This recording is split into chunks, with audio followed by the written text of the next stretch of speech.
The air in the great hall smelled of pine smoke, and something sharper. Fear, maybe, or desperation, dressed up as hope.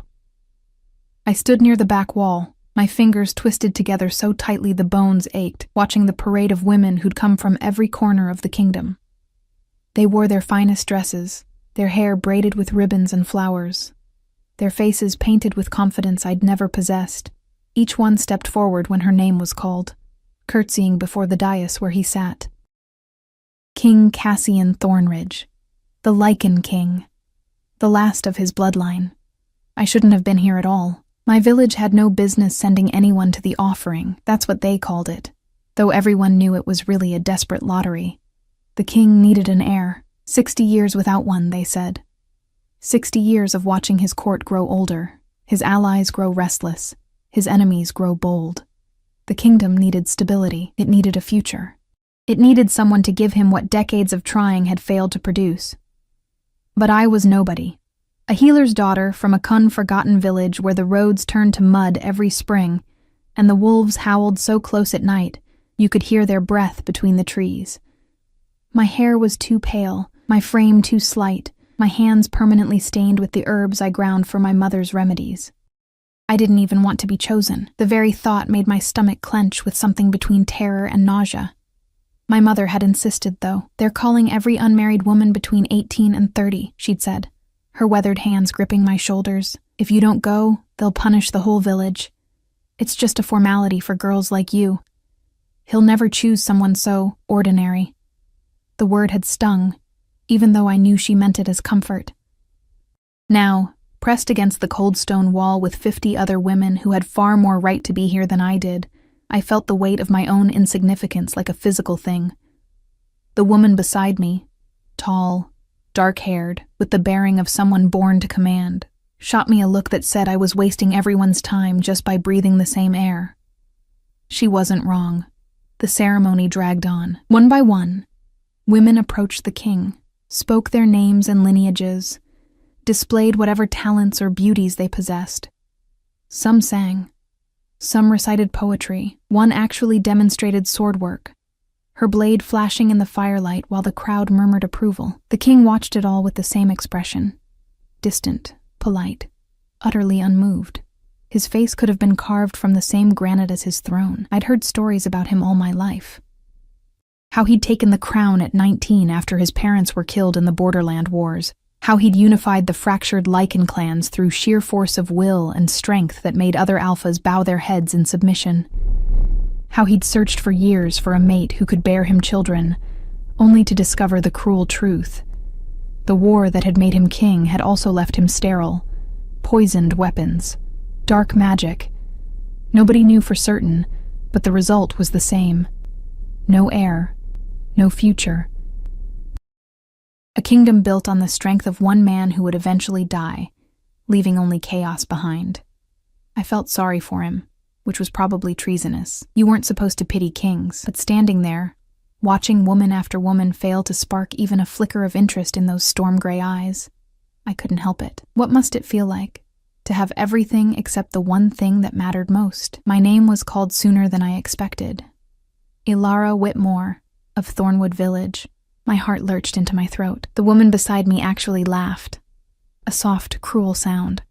I forced my feet to move, one step and then another, my simple dress suddenly feeling like burlap compared to the silks and velvets that had come before. The distance to the dais seemed impossible, each step echoing too loud in my ears. When I finally reached the throne, I dropped into a curtsy that wobbled slightly. I kept my eyes on the floor, counting the cracks in the stone, trying to remember how to breathe. Look at me. His voice wasn't what I expected. Low, rough, but not unkind.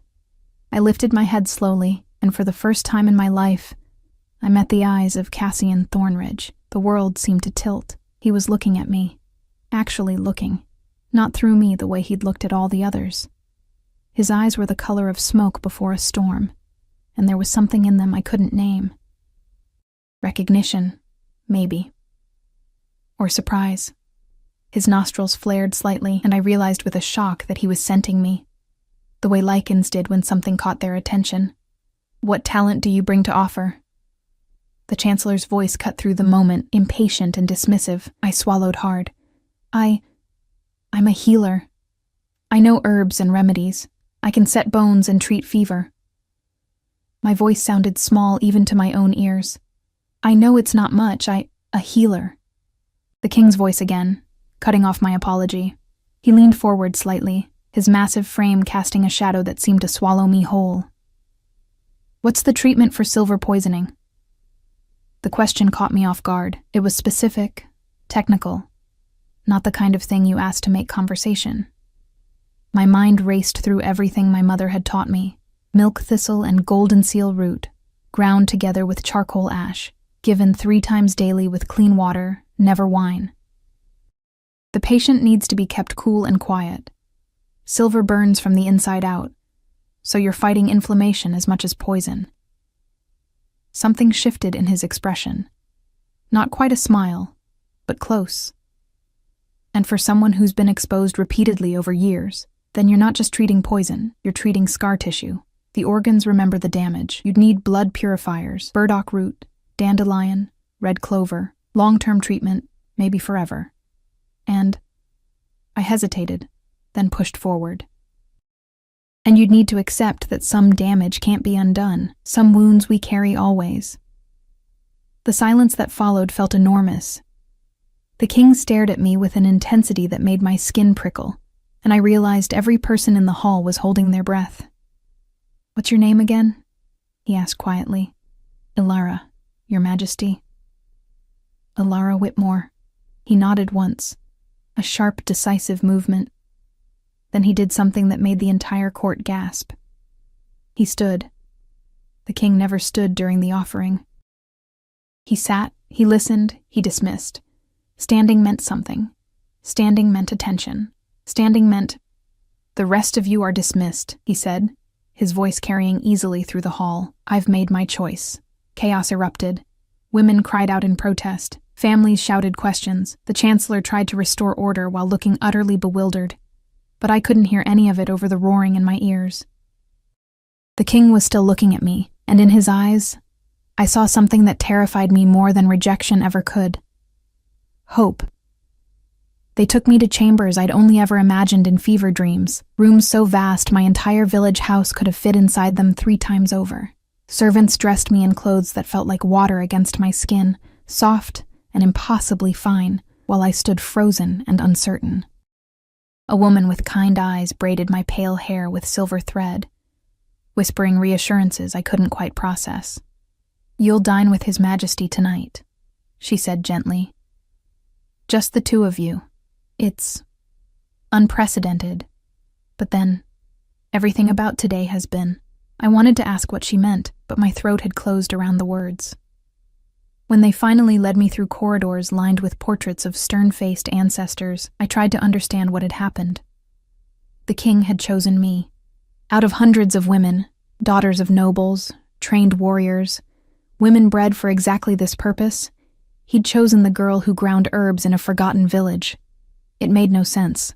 Unless he'd seen something in my answer about silver poisoning, something that told him I understood more than I should about old wounds and permanent damage. The dining room was smaller than I expected, intimate even, with a fire crackling in the hearth and a table set for 2. Cassian stood by the window, his back to me, looking out over the kingdom that bore his name. He'd changed from his formal regalia into simpler clothes, though simple on him still meant finely tailored leather and wool that probably cost more than my family earned in a year. "Your Majesty," I said softly, unsure of the protocol. He turned, and I was struck again by how his presence seemed to fill the space. He was tall, taller than any man I'd ever known, with shoulders that spoke of decades wielding a sword and hands that could probably crush stone. But it was his eyes that held me. Tired eyes, old eyes, in a face that should have been young. Lycans aged slowly, I knew that much. He should have looked barely 30, vital and strong. Instead, he looked like a man who'd lived 3 lifetimes and hadn't enjoyed any of them. "Sit," he said, gesturing to the chair, "and please, when we're alone, call me Cassian. I've heard Your Majesty enough for one day." I sat carefully, hyper-aware of every movement. He took the chair across from me, and servants appeared to pour wine and bring food, roasted meat, fresh bread, vegetables I didn't recognize. My stomach was too knotted to eat, but I made myself take small bites to be polite. "You're afraid of me," he said after a moment. It wasn't a question. "I'm afraid of everything right now," I admitted, then immediately regretted the honesty, but he almost smiled. "At least you're honest. Most people lie in my presence, tell me what they think I want to hear." He took a drink of wine, studying me over the rim of his glass. "How did you know about silver poisoning?" "My mother is a healer. She taught me everything she knows." I hesitated. "We had a family come through our village once. Lycans from the borderlands. They'd been attacked with silver weapons. Most of them died, but one survived. My mother treated him for months. I helped." "Did he recover?" "He lived," I said carefully. "But he was never the same. He couldn't shift anymore. The silver had damaged something fundamental. He left one night and never came back. My mother said some people can't bear to lose what made them whole." Cassian's jaw tightened. "No, they can't." The pieces fell into place then, sharp and painful. The war, the silver weapons, the sterility that had haunted him for decades. I looked at this powerful man, this king who could command armies and break other alphas with a word, and saw the truth. He was broken in the same way that Lycan from the borderlands had been broken. The poison had taken something from him that medicine couldn't restore. "I'm sorry," I whispered. His eyes snapped to mine, sharp with something between anger and surprise. "For what?" "For what was taken from you, for what you've had to carry alone." The silence stretched between us like a living thing. Then Cassian did something unexpected. He laughed, though it sounded more like pain than humor. "Do you know why I chose you today, Ilara?" I shook my head. "Because every other woman in that hall looked at me and saw a crown, a title, power. They saw what they could gain." He leaned forward, his gaze intense. "You looked at me and saw a person, someone who'd been hurt and was still hurting. And instead of trying to use that weakness, you offered compassion. I don't understand why that matters," I said quietly. "You need an heir. I can't give you one any more than—" I stopped, realizing too late what I was about to say. "Any more than I can give myself one," he finished. "I know, everyone knows. It's the worst-kept secret in the kingdom." He stood abruptly, moving to the fire. "The council has been pressuring me for years to take a wife anyway, for appearance's sake. To solidify alliances, to at least pretend the kingdom has a future. That sounds lonely," I said, the words escaping before I could stop them. He turned to look at me, and I saw something raw in his expression. "It is. It's been lonely for longer than you've been alive." I stood then, drawn by something I couldn't name. I crossed to where he stood, close enough to feel the heat radiating from him. Lycans ran hot, I remembered, their blood fierce and wild. Close enough to see the small scars on his hands, the silver streaks just beginning at his temples, the weight of years in the lines around his eyes. "What if—" I started, then stopped. It was insane. Impossible. But his words echoed in my mind. Some wounds we carry always. What if what? His voice was gentle, encouraging. "What if I told you I see possibility where everyone else sees certainty? That healers are taught never to accept that something is truly impossible until every option has been exhausted." His breath caught. "Ilara, I'm not promising anything," I said quickly. "I don't have magic or miracles. But I know herbs and remedies that most people have forgotten. Old ways, passed down through generations. And I know." I gathered my courage. "I know that sometimes, when everyone tells you something can't be done, they're really saying they don't know how." Cassian stared at me like I'd just offered him the world. His hand lifted, hesitated, then gently touched my cheek. His palm was warm, calloused, trembling slightly. "You don't know what you're saying," he whispered. "The hope alone could destroy me." "Then don't hope," I said, surprising myself with the steadiness in my voice. "Just let me try." Not because you chose me or because there's a crown involved, because no one should have to carry what you carry without someone standing beside them. Something broke in his expression then. Some wall he'd built over decades of disappointment. He pulled me close, not romantically but desperately, like a drowning man grasping for solid ground. I felt his heart hammering against his ribs, felt the shudder that ran through his powerful frame. "I don't deserve this," he said against my hair.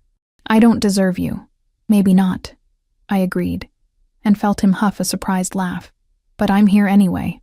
We stood like that for a long moment, the fire crackling beside us, two broken people holding each other together.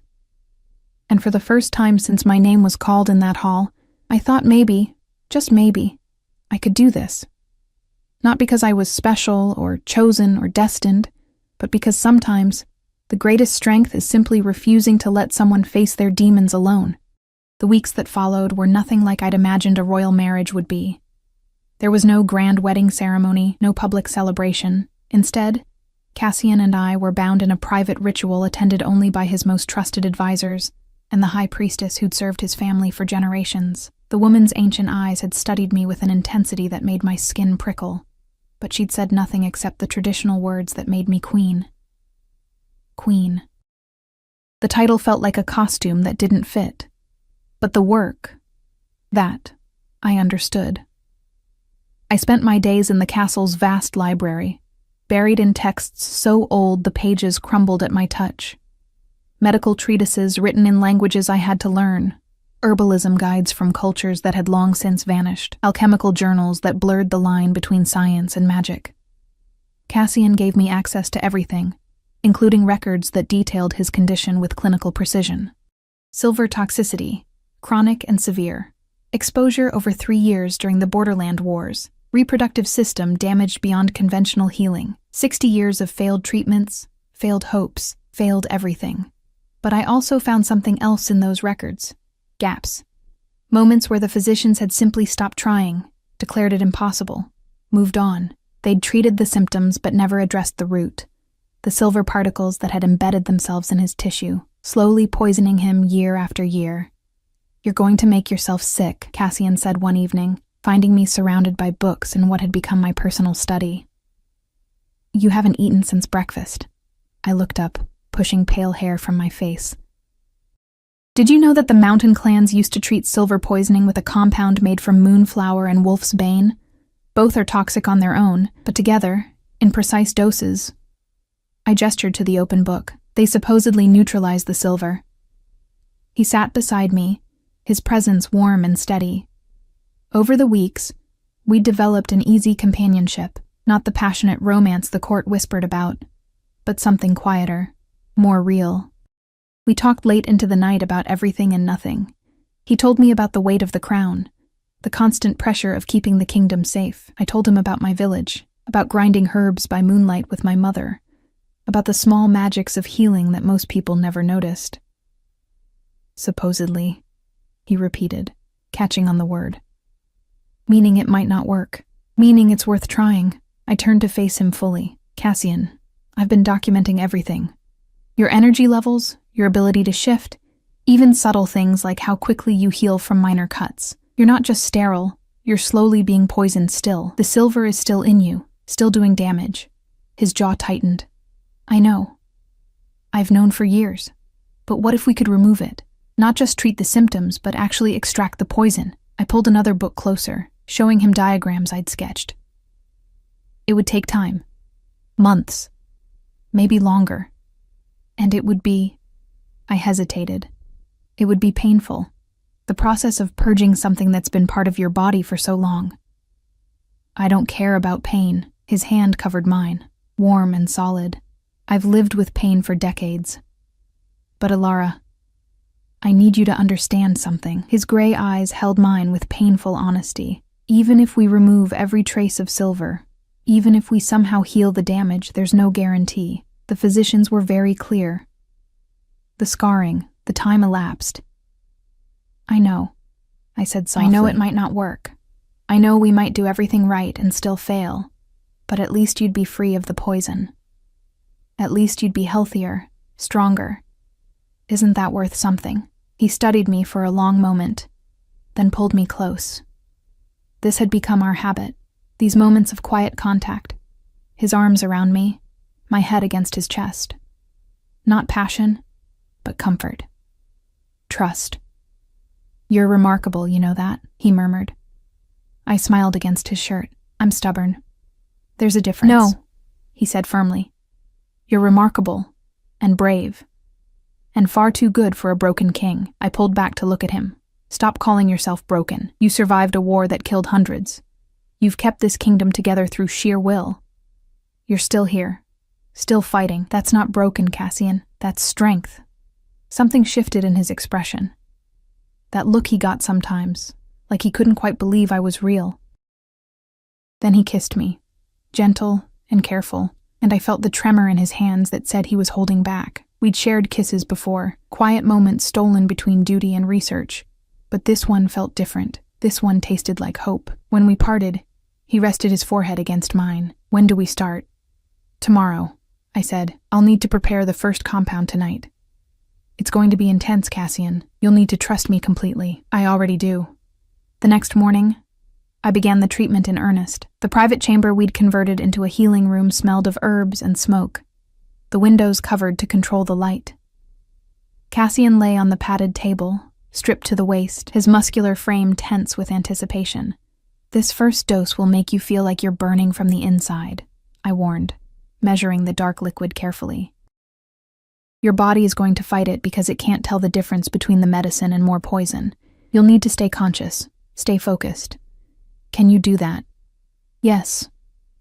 No hesitation, just absolute trust. I administered the compound, then sat beside him, holding his hand. Within minutes, his breathing turned ragged. Sweat beaded on his skin. His grip on my hand turned crushing, but I didn't pull away. I just kept talking, keeping him grounded. "You're doing well. The pain means it's working. The medicine is finding the silver particles, binding to them. Just breathe through it. I'm right here." An hour passed, then 2. Cassian's body convulsed several times, his Lycan healing fighting against the treatment, but he never cried out, never asked me to stop. He just held on to me like an anchor in a storm. When it finally subsided, he lay panting and exhausted, his skin pale and clammy. "How do you feel?" I asked, wiping his face with a cool cloth.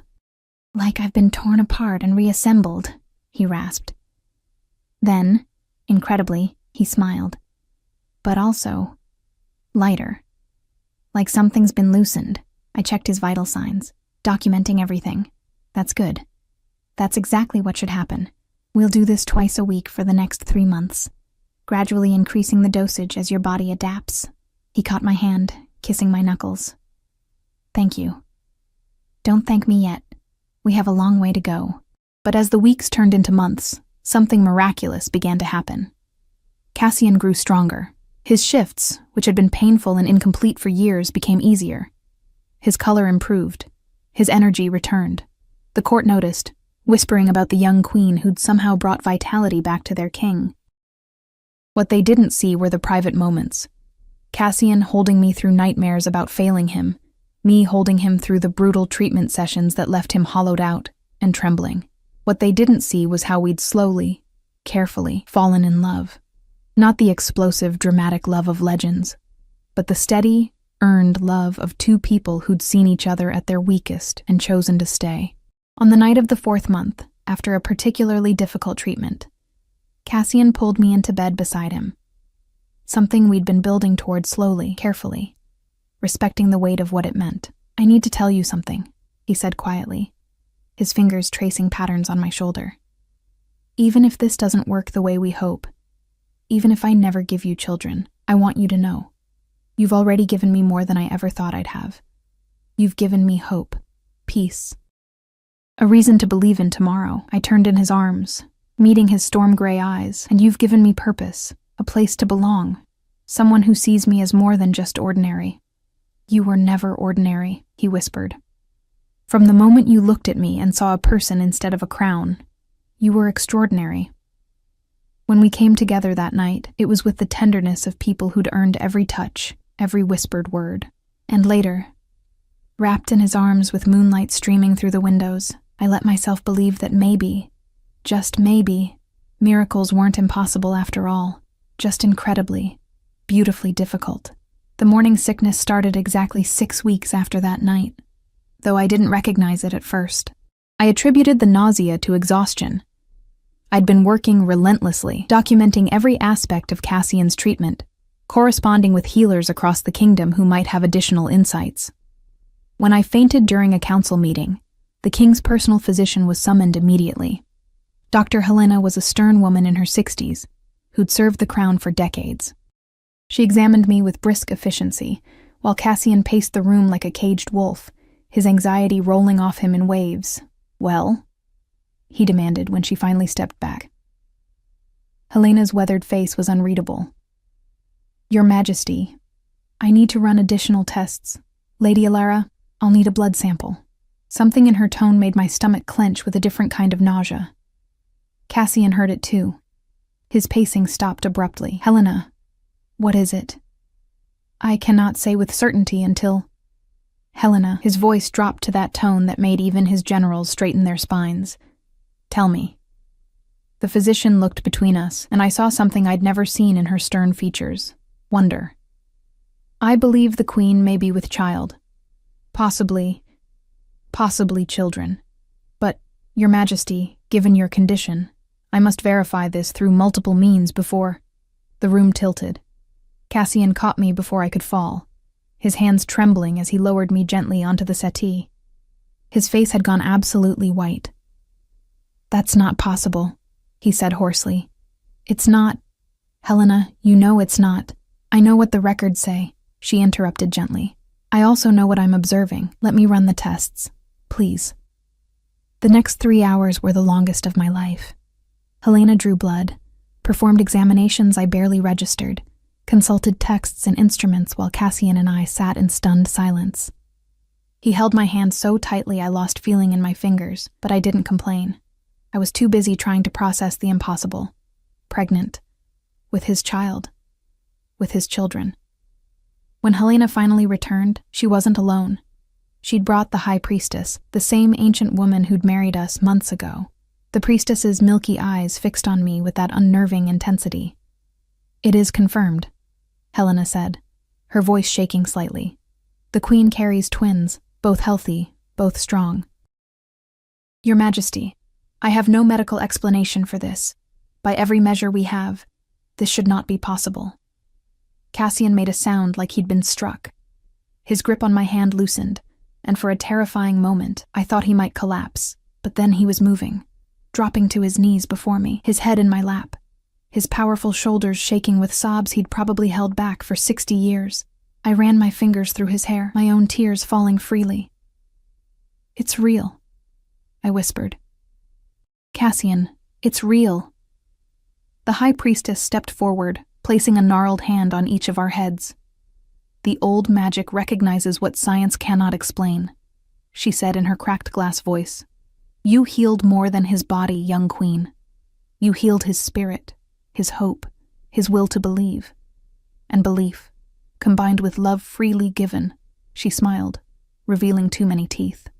"That is the oldest magic of all." The news spread through the castle like wildfire, and within days, through the entire kingdom. The Sterile King, the cursed king some had called him, would have heirs after all. Not one, but two. The Thornridge line would continue. The celebrations were immediate and overwhelming. But they also brought danger. "There will be those who see this as a threat," Cassian said one night, his hand protective over my still flat stomach. We were in our private chambers, away from the endless well-wishers and festivities. Other Lycan clans who've been positioning themselves as my successors. Nobles who've built power assuming the crown would be up for grabs when I died. I know. I'd thought about little else. We're disrupting decades of careful planning. His jaw tightened. "I've already increased security. No one gets near you without my explicit permission. But Alara..." He cupped my face gently. "I need you to promise me something. If anything happens, if anyone threatens you or the children, you run. You don't try to be brave. You don't try to reason with them. You run. And you let me handle it. Cassian, please." The word was raw. I've just gotten everything I never thought I could have. I can't... His voice broke. I can't lose you. I can't lose them. Not after this. Not after finally understanding what it means to have something worth living for. I pulled him close, feeling the rapid beat of his heart. You won't lose us. We're stronger together, remember? That's what got us here. But my words proved prophetic sooner than I'd hoped. 2 months into my pregnancy, when my body had begun to show the subtle changes that confirmed the miracle growing inside me, an assassination attempt shattered the fragile peace, poison in my evening tea, carefully crafted to seem like a natural miscarriage. If I hadn't been a healer myself, if I hadn't recognized the bitter undertone beneath the chamomile, I would have drunk it without question. Instead, I called for the guards. The interrogation revealed a conspiracy that ran deep, a coalition of 3 noble families who'd decided that a queen who could give the king heirs was too dangerous to their ambitions. They'd planned to eliminate me, let Cassian's grief consume him, then position their own candidates as his consolation brides. Cassian's rage was terrible to behold. He executed the conspirators himself in the old way, shifted into his massive wolf form and delivered justice with teeth and claw. I should have been horrified. Instead, watching him defend our family with such primal ferocity, I felt safe for the first time since the pregnancy was confirmed. But the attempt left scars deeper than physical wounds. I should send you away, Cassian said that night, holding me as I trembled with delayed shock. Somewhere safe, somewhere hidden, until the children are born. No. My voice was firm despite the fear. We don't hide. We don't let them think they can break us. We stand together, and we show them that the kingdom has a future, a strong one. He pulled back to look at me, and I saw both pride and terror in his eyes. When did you become so brave, when I had something worth being brave for? The next morning we made a public appearance, the first since the assassination attempt. Cassian stood before the assembled court, his presence radiating controlled violence, while I stood beside him with my hand resting on my growing belly. Let me be absolutely clear, the king said, his voice carrying to every corner of the great hall. Queen Alara carries the future of this kingdom. Anyone who threatens her, who plots against her, who even thinks about harming what is mine, will learn exactly why I have held this crown for 60 years. There will be no mercy, no second chances, no forgiveness. The silence was absolute. Then, to my surprise, one of the older lords, a man I'd barely spoken to, stood and placed his fist over his heart in the traditional gesture of fealty. Long live the king, he called out. Long live the queen. Long live the heirs of Thornridge. One by one, others stood. The gesture spread through the hall like ripples in a pond until every person present had risen, their fists over their hearts, their voices joining in a chorus that shook the rafters. For the first time since becoming queen, I felt the full weight of what we'd accomplished. Not just a pregnancy, not just heirs, but hope. Real, tangible hope for a kingdom that had been slowly dying. That evening, alone in our chambers, Cassian knelt before me and pressed his ear to my belly, listening for the heartbeats that were growing stronger every day. I can hear them, he whispered, wonder filling his voice, both of them. Fighting for space already, I laughed, running my fingers through his hair. They're your children. Of course they're fighters. He looked up at me, and I saw tears tracking down his scarred face. Thank you, he said hoarsely, for believing when no one else did, for seeing possibility where everyone else saw impossibility, for giving me a reason to keep fighting. We gave each other that, I corrected gently. You taught me I was stronger than I knew.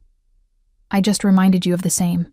He rose and kissed me then, deep and slow, and filled with a love that had been earned through pain and perseverance, and unwavering faith in each other.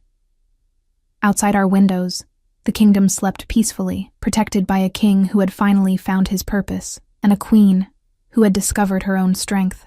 And inside me, 2 small heartbeats echoed like promises of the future we'd fought so hard to create. The twins were born on the first night of winter, during a snowstorm so fierce the entire castle shook with wind.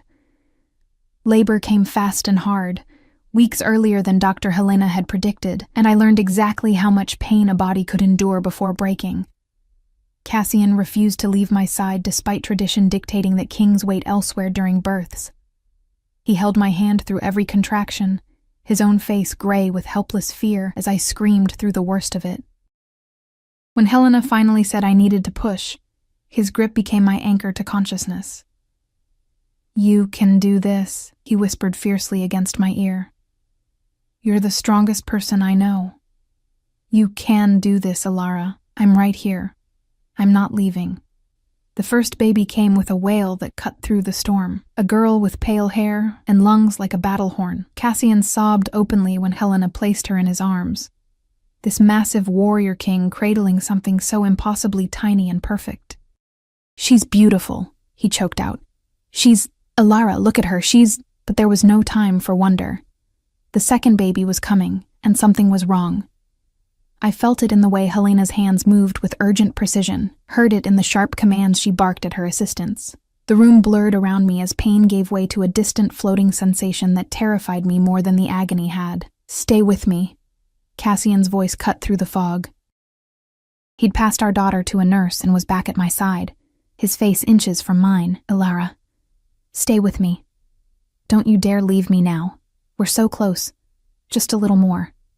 Stay." I focused on his storm-gray eyes, on the love and desperation I saw there, and I pushed with everything I had left. The second baby came in a rush, another cry, weaker than the first but growing stronger. "A boy," Helena announced, smaller than his sister but fighting just as hard. "Twins," I whispered as Cassian carefully placed our son in my other arm, our daughter already nestled against my chest. "We made twins. You made miracles," he corrected, his voice breaking. "You made my entire world." The recovery was long and difficult. My body had given everything to bring those babies into existence, and for weeks I was weak as a newborn myself. But Cassian was there for every moment, changing cloths, bringing food, taking night shifts with the twins when they woke crying. The king of all Lycans, powerful enough to crush rebellions with his bare hands, learned to swaddle and soothe and sing lullabies in a surprisingly gentle voice. The kingdom celebrated for a month straight. Gifts arrived from every corner of the realm and beyond. Rival clans who'd been enemies for generations sent tributes, acknowledging that the Thornridge line was secured. The succession was safe. The future was certain. We named them carefully, with intention. Our daughter became Sarah, meaning bright light, because she'd been the first to prove the impossible was real. Our son became Rowan, meaning strength, because he'd fought his way into the world with the same determination his father had shown in surviving 60 years of disappointment. When Sarah was 3 months old, she shifted for the first time, far earlier than any Lycan child in recorded history. Cassian had been holding her, making faces to earn one of her rare smiles, when suddenly his arms were full of a tiny silver wolf pup with eyes too intelligent for an infant. He'd looked at me with such profound joy I'd started crying. "She's powerful," he'd whispered in awe. "Alara, she's going to be extraordinary."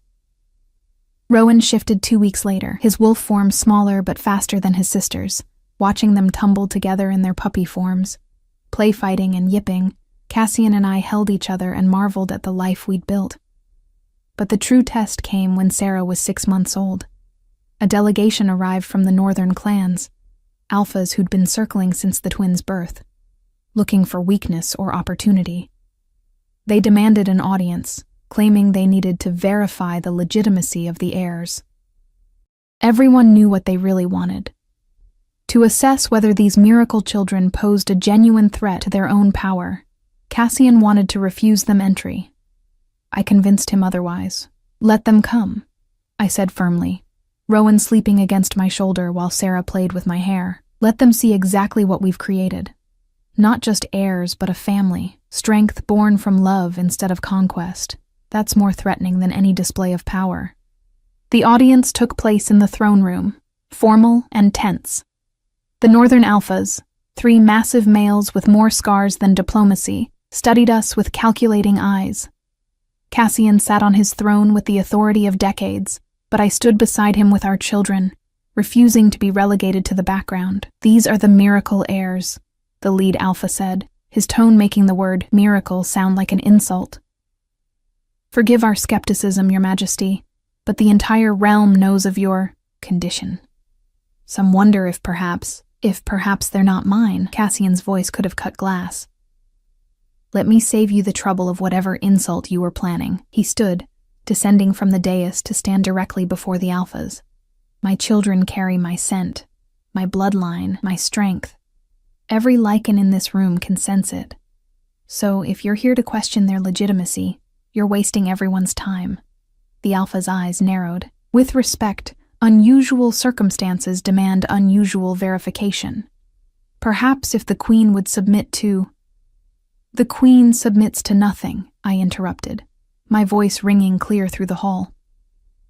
I handed Rowan to a trusted nurse and stepped forward with Sarah in my arms. But if you need proof of what my children are, I'll show you. I looked down at my daughter, who was watching the alphas with unsettling focus for a 6-month-old. Sarah, sweetheart, can you show them what you are? For a moment, nothing happened.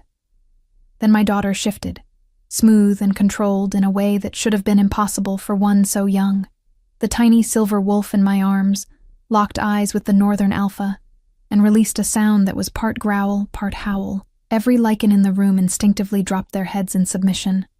The sound carried power, authority, the unmistakable mark of dominant bloodline. Even the alphas, proud males who'd likely never bowed to anyone but Cassian, felt the weight of it. That, Cassian said quietly into the shocked silence, is my daughter, my heir, born from a love strong enough to break curses and defy every limitation the world tried to place on us. He moved to my side, placing his hand on my back. And this is my queen, who saw an impossible future and had the courage to reach for it. The lead alpha stared at us for a long moment. Then, incredibly, he knelt. Forgive my doubt, Your Majesty. The North recognizes the strength of your line. His eyes met mine with newfound respect. And the wisdom of your queen, after they left, after the court had dispersed and the children were finally asleep in their nursery, Cassian pulled me onto the balcony overlooking the snow-covered kingdom. Do you ever regret it? He asked quietly. Being chosen that day? Having your entire life upended for a king most people thought was cursed? I looked out at the peaceful realm, then up at the man who'd become my entire world. Every day, I said, and felt him tense. I regret that we didn't have more time, that you suffered alone for so long before I found you, that it took 60 years for you to know what it feels like to hold your own children. His arms tightened around me. Alara. But I don't regret us, I continued. I don't regret the work, or the fear, or the moments I thought we'd fail, because every bit of struggle led to this. To Sarah and Rowan. To a kingdom with hope. To you smiling instead of carrying the weight of the world alone. He turned me to face him, cupping my face with those scarred, gentle hands. I spent 6 decades believing I was broken beyond repair, that the best I could do was hold things together until I died. And then you walked into that hall, looked at me like I was worth saving, and changed everything. We changed everything, I corrected. Together. Together, he agreed, and kissed me with the tenderness of someone who'd learned that the greatest strength wasn't in power or dominance, but in the courage to be vulnerable with someone who'd earned your trust. Years later, when Sarah and Rowan were old enough to ask about how their parents met, I would tell them the truth, that miracles aren't born from magic or destiny, but from the relentless belief that impossible simply means no one's tried hard enough yet. That love isn't weakness. It's the force that makes ordinary people capable of extraordinary things.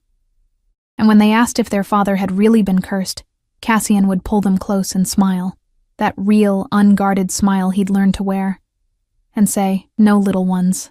I was just waiting for someone brave enough to see that curses are only as permanent as we allow them to be." We ruled together for decades, the king who'd survived the impossible, and the healer who'd taught him to believe again. We watched our children grow into leaders who carried both strength and compassion. We built a kingdom where hope wasn't a luxury but a foundation. And every night, in the quiet moments before sleep, Cassian would hold me close and whisper the same words, "Thank you for choosing to stay." And I would answer always, "Thank you for being worth it." Because in the end, that's what love really is. Not the grand gestures or dramatic moments, but the choice to stay, to fight, to believe, even when the whole world says it's impossible. We'd proven them all wrong, and we'd do it again, every single time.